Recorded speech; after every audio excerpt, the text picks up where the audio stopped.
Good day. My name is David Wild, and this is part two of a three-part lecture on Chapter 12 on motivation from Connect Master Management 2.0. First, let's talk about creating jobs that motivate employees. Researchers have developed several theories of motivation that identify job conditions that can enhance employee motivation. For the most part, these theories focus on the idea that certain conditions make jobs inherently more satisfying, and in turn, employees are more likely to be motivated to focus their energy and attention on them.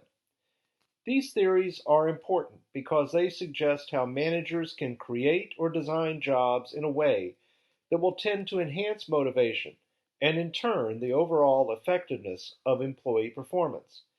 This approach to managing employee motivation is referred to as job design.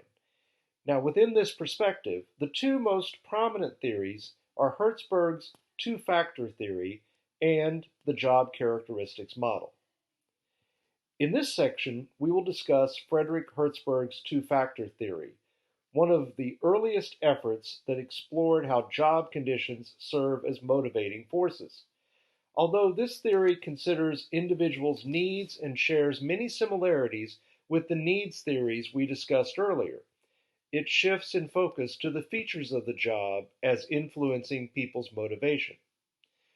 One key to understanding Hertzberg's two-factor theory is the notion that job satisfaction and job dissatisfaction represent distinctly different motivationally relevant attitudes. That is, whereas satisfaction varies from being highly satisfied to not being highly satisfied, dissatisfaction also varies from being highly dissatisfied to not being highly dissatisfied. The important idea that follows from this proposition is that there are job conditions that have unique effects on employee satisfaction and dissatisfaction. The job conditions that influence satisfaction are referred to as motivators, and the job conditions that influence dissatisfaction are referred to as hygiene factors. These factors are related to motivation insofar as people have an innate drive to maintain their satisfaction and to avoid dissatisfaction.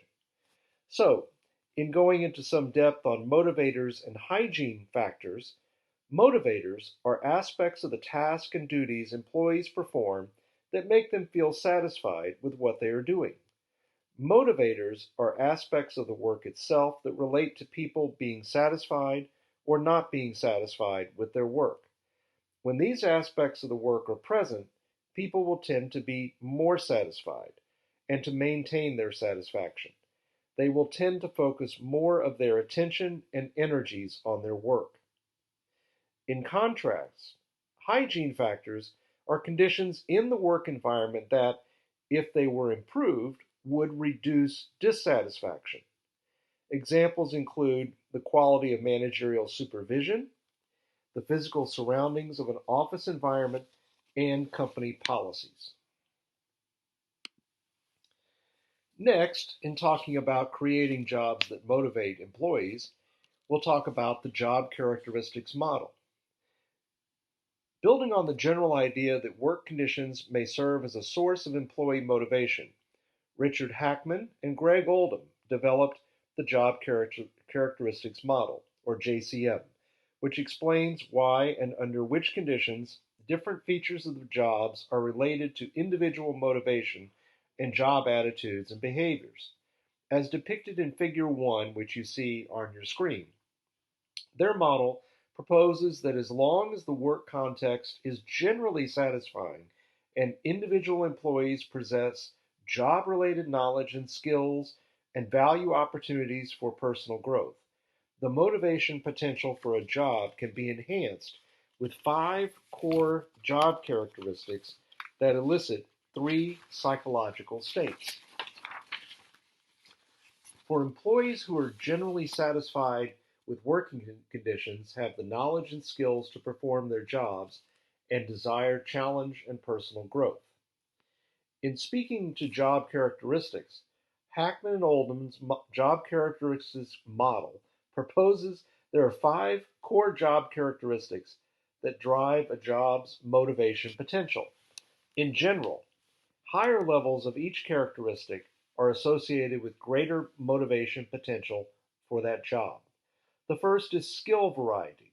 This refers to the knowledge and different skills or abilities individuals must use in performing a job. Secondly is task identity. This reflects whether there are clear and visible outcomes that result from an employee's work. The third is task significance. This is the extent to which an individual's work is perceived as important and has an impact on the lives of other people. Fourth is autonomy. Autonomy is the extent to which individuals are free to make decisions about the way they do their work. And finally, the fifth characteristic is feedback. Feedback reflects the degree of information individuals receive about their performance. So, how do job characteristics influence employee motivation? Hackman and Oldham proposed 3 psychological explanations for why job characteristics influence the motivational potential of any job. First, experienced meaningfulness refers to the degree to which employees view their work as being worthwhile and consistent with their values and their own view of what is important. Work with high skill variety, task identity, and task significance is associated with greater experienced meaningfulness, which in turn results in greater levels of satisfaction and motivation. The second characteristic is responsibility for outcomes, which refers to the degree to which employees feel personally accountable for the effectiveness of their work or the work of the unit to which they belong. A job in which there is greater autonomy and freedom to make decisions that influence the employee's work or the work of the employee's unit will tend to be more satisfied and motivated because they feel greater responsibility for outcomes. The third is the knowledge of work results, which refers to the degree to which individuals have insight into how well they have done in their jobs. Employees tend to be more satisfied and motivated when they have performance feedback that builds knowledge of work results. So, in summary, talking about creating jobs that motivate, there has been a long history of research that has sought to understand why some jobs are more motivational than others. Hertzberg's 2-factor theory proposes that improvements in aspects of the work itself, motivators such as work that is personally fulfilling, involves high responsibility, and provides opportunities for growth, can enhance satisfaction and motivation, while improvements in aspects of the work context, hygiene factors such as quality of supervision, physical surroundings, and company policies only decrease dissatisfaction and disengagement. The job characteristics model describes how 5 job characteristics, these being skill variety, task identity, task significance, autonomy, and feedback, can enhance employee satisfaction and motivation by virtue of their efforts on 3 psychological states: experienced meaningfulness, responsibility for outcomes, and knowledge of work results. Job characteristics are believed to enhance motivation when employees are generally happy with their organization, when they have knowledge, skills, and abilities to perform critical job tasks, and when they have a need for personal growth and achievement. Next, we'll turn to the role of learning in motivation. Learning refers to the acquisition of knowledge and skills through instruction or experience. Although learning itself is important for developing job-related capabilities, it also has great relevance to motivation. There are 2 theories of learning that are particularly important to motivation. The first is reinforcement theory, and the second is social learning theory. Let's talk about reinforcement theory first.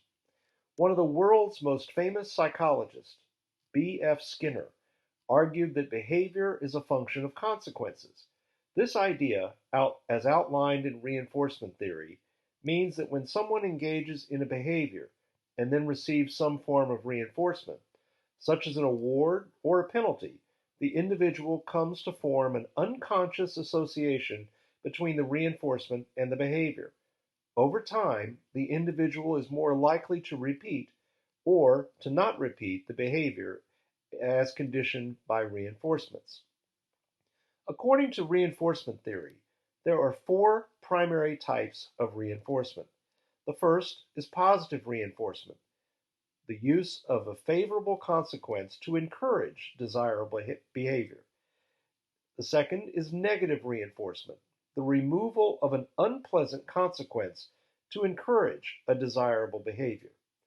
The third type of reinforcement is known as extinction, which is the withholding or withdrawing of positive consequences that had previously followed a desirable behavior, which will tend to discourage the desirable behavior.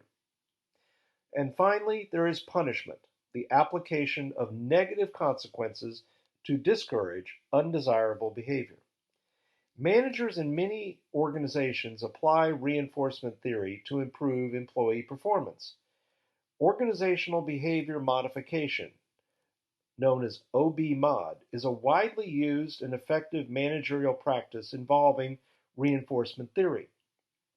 OB-MOD relies on reinforcements to affect behaviors believed to be critically important to the organization's bottom line performance. Next, we'll talk about social learning theory. Social learning theory proposes that people do not need to experience reinforcements directly to learn, but rather, learning can occur indirectly by watching what others do and by observing the consequences that follow. Social learning theory also proposes that while learning requires the individual to engage in or to at least practice the behavior they observe, the willingness of the individual to do so depends on his or her self-efficacy, or the belief that one is capable of performing a task effectively. In other words, self-efficacy refers to the level of confidence in our ability to carry out a course of action and our expectation of success. So, in summary, in talking about the role of learning and motivation, the process of learning is important to motivation because it relates to the connection people make between their behavior and the consequences that follow. Reinforcement theory suggests behavior is a function of the consequences as an individual directly experiences as a function for engaging or not engaging in the behavior. Following from this reinforcement idea, managerial practices such as organizational behavior modification apply consequences to motivate employee behaviors linked to the organization's bottom line. Social learning theory proposes that individuals can learn by watching others, and that they do not have to experience reinforcements directly in order to learn. Social theory also suggests that learning how to actually perform an activity requires the individual to engage in it, which also requires self-efficacy, or the belief that one is capable of actually performing the activity. And with that, we'll end part 2 of the lecture on motivation.